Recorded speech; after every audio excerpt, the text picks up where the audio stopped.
السلام علیکم dear readers, کیسے ہیں آپ سب لوگ؟ امید کرتی ہوں آپ سب لوگ خیریت سے ہوں گے۔ تو آج میں آپ لوگوں کے ساتھ فورس میرج از ڈفرنٹ جو ناول ہے اس کی سیکنڈ ایپیسوڈ لے کے آئی ہوں، اور یہ زریان آنا نکاح اسپیشل لانگ ایپیسوڈ ہے۔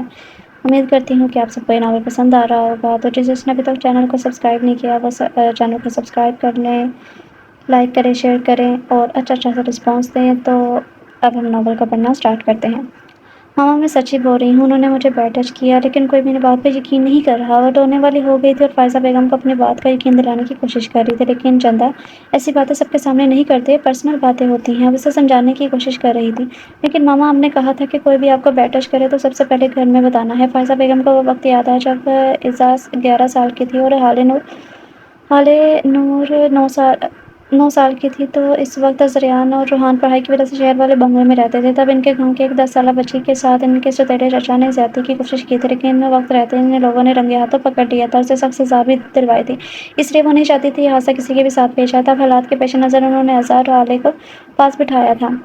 بیٹا، کبھی بھی کوئی بھی مرد آپ کو غلط طریقے سے چھونے کی کوشش کرے تو آپ نے ڈر کر چپ نہیں رہنا۔ آپ نے سب سے پہلے گھر میں کوئی بھی ہو، میں ہوں یا آپ کے بابا، دادا جان، نبی جان یا کوئی بھی ہو، ان کو بتانا ہے۔ ہم انہیں سخت سے سخت سزا دیں گے۔ کاش وہ اسے یہ بھی سمجھا دیتی کہ شوہر کا چھونا بیڈ ٹچ نہیں ہوتا، تو آج ان کے بیٹے کو سب کے سامنے شرمندہ نہ ہونا پڑتا۔ لیکن بیٹا، وہ تو میں نے گندے لوگوں کے لیے کہا تھا، لیکن روحان تو اچھا ہے نا، اور آپ کا شوہر ہے، آپ کو چھو سکتا ہے، اس کی بات ماننا آپ پر فرض ہے، ورنہ اللہ تعالیٰ ناراض ہو جائیں گے۔ وہ جتنا آسان لفظوں میں اسے سمجھا سکتی تھی سمجھا رہی تھی، کیونکہ بچپن سے اس نے سب نے اسے کسی چھوٹے بچے کی طرح ہی لاڈ پیار سے پالا تھا۔ کبھی اس نے ایسا کوئی ماحول دیکھا نہیں تھا کہ اسے ان سب چیزوں کی سمجھ ہوتی۔ لیکن بابا بھی تو آپ کے شوہر ہیں، وہ تو آپ کو بیڈ ٹچ نہیں کرتے، نہ ڈانٹتے ہیں۔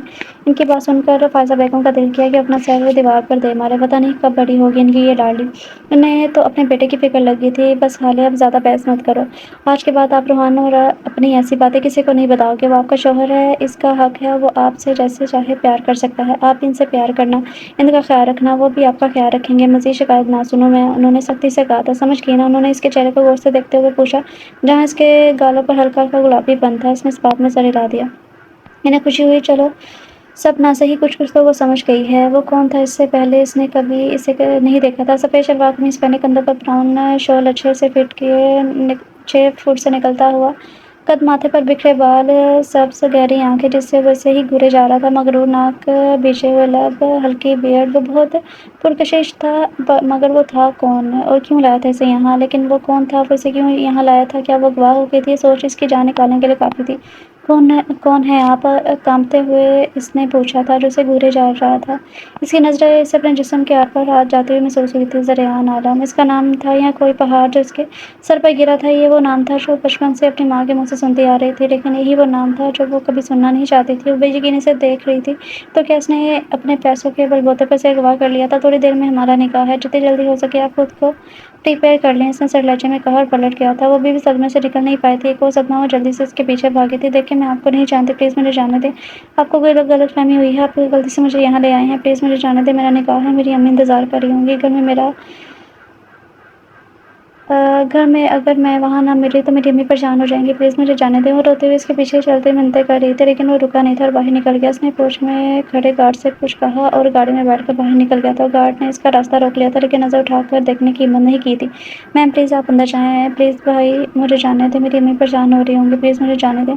وہ ہاتھ جوڑتے ہوئے منتیں کر رہی تھی۔ دیکھیں میم، آپ اندر جائیں، ہم آپ کی کوئی مدد نہیں کر سکتے۔ لیکن وہ خود اپنے مالک کے حکم کے غلام تھے، وہ کیسے اس کی مدد کرتے؟ وہ سمجھ گئی تھی اب وہ یہاں سے نکل نہیں سکتی تھی جب تک زریان اسے خود نہیں نچوڑتا۔ اسے ان مردوں کے بیچ کھڑے رہنا مناسب نہیں لگا، اس لیے وہ لانچ میں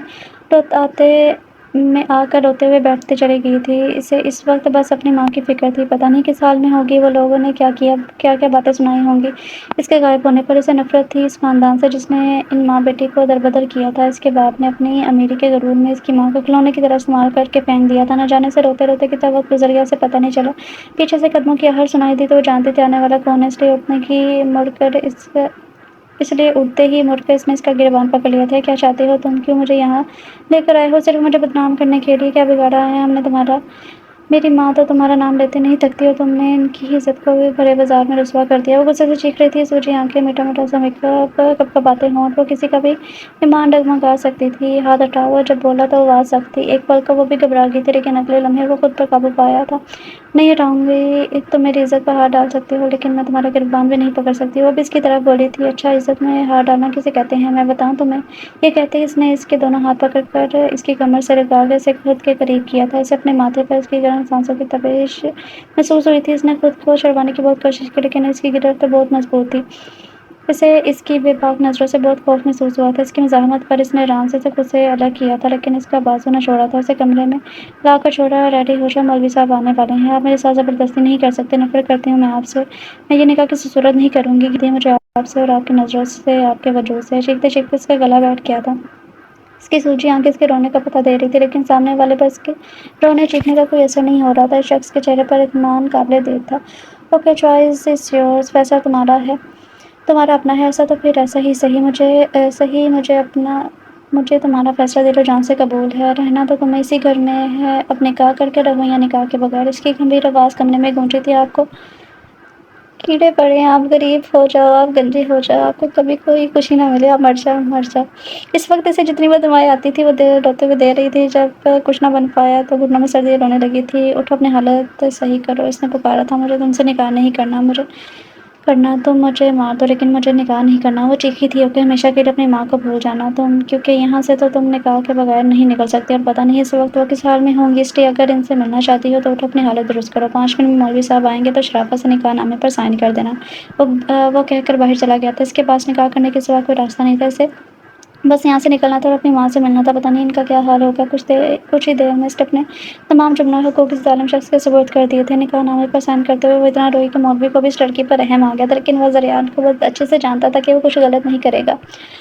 ریشما ان کی پرانی ملازمہ تھی اور آج ان کی بیٹی کی شادی تھی جو اظہر کی عمر کی تھی۔ وہ اکثر اپنی ماں کے ساتھ آ جاتی تھی۔ اظہر سے اس کی بہت اچھی دوستی ہو گئی تھی۔ ریشما نے بہت چاہ سے زریان اور اظہر کو شادی کی دعوت دی تھی، لیکن ضروری کام کی وجہ سے زریان نے معذرت کر لی تھی، لیکن اظہر کو بھیج دیا تھا اور ایک بڑی رقم بھی تحفے کے طور پر بھجوائی تھی کہ شادی میں کوئی کمی نہ رہے۔ وہ گرے لانگ فراک کے ساتھ ہم رنگ دوپٹہ پہنے، پیروں پر ڈیکوسا پہنے جو اس کے دودیا پاؤں پر خوب چمچ رہی تھی، بلیک حجاب پہنے، وہ بہت خوبصورت لگ رہی تھی۔ ان دونوں نے اسے خوب عزت پیار دیا تھا، لیکن اسے آج حالیں بہت یاد آ رہی تھی جو بچپن سے لے کر جوانی تک وہ ہمیشہ اس کے ساتھ رہی تھی۔ وہ گاؤں کی ہر دعوت پر سیم ڈریسنگ کر کے جاتی تھی اور خوب انجوائے کرتی تھی، لیکن آج وہ اکیلی تھی۔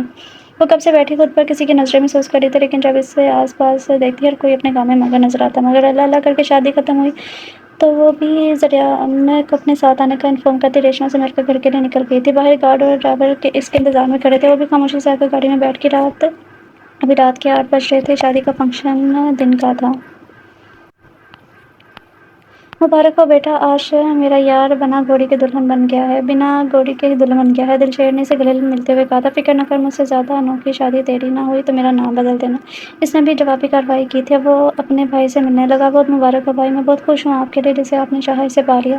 اللہ آپ کے رشتے میں ایک دوسرے کے لیے محبت اور عزت ڈال دے۔ روحان نے دل سے اپنے بھائی کو دعا دی تھی، اللہ تمہارے دل میں بھی اپنے محرم کے لیے محبت ڈال دے۔ اس نے بھی اپنے بھائی کو دعا دی تھی۔ اس کے گھر والوں نے اس سے یہ بات چھپائی تھی کیونکہ سب جانتے تھے کہ حالے اور رضا سے وہ بہت پیار کرتا ہے، تو وہ حالے کی کم عمری کے اس نکاح کو بالکل پسند نہیں کرے گا اور اپنے باپ سے اور بدگمان ہو جائے گا۔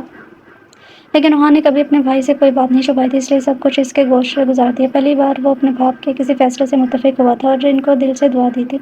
اس کے نکاح میں صرف دلشیر، روحان اور اس کے علاوہ کچھ گارڈ شامل ہوئے تھے۔ دلشیر اسے الوداعی کلمات ادا کر کے اپنے گھر کے لیے نکل گیا تھا، لیکن روحان اظہر سے مل کر جانا چاہتا تھا، اس لیے وہ اوپر اپنے کمرے کی طرف بڑھ گیا۔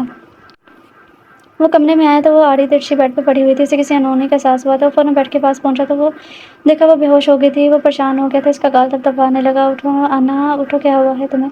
اس نے اس کی نبض چیک کی تو وہ نارمل چل رہی تھی۔ اس کی پریشانی تھوڑی کم ہوئی، شاید صبح سے سر پر پڑنے والے صدمے کی وجہ سے بے ہوش ہو گئی ہوگی۔ اس نے اسے سیدھا کر کے بیڈ پر لٹایا اور اس کا دوپٹہ اتار کر سائڈ پر رکھا۔ ایک ایک کر کے اس کی ساری جویلری اتار کے سائڈ ٹیبل پر رکھ دی تاکہ وہ آرام سے محسوس کر سکے۔ کمفرٹ اس کے اوپر ڈال دیا اور اس کے گال پر آنسوں کے نشان۔ اس کا دل کیا وہ اسے اپنے ہونٹوں سے چھو لے، لیکن اپنے دل کو ربڑ دیا، اپنی انگلیوں سے اس کے گالوں کو چھونے لگا۔ نرم و ملائم گال، اس کے اندر بے چینی سی ہونے لگی تھی۔ اس سے پہلے اس کی نیند میں کوئی گستاخی کرتا اٹھ کر لائٹ آف کرتا کمرے سے نکل گیا۔ وہ آنکھیں موندے لاؤنج کے صوفے پر بیٹھا بس پری بیکر کے بارے میں سوچ رہا تھا۔ اسے لاؤنج میں بیٹھے 1 گھنٹہ ہی گزرا تھا جب زادب سے آ کر اس کے ساتھ بیٹھی اور بازو میں سما گئی۔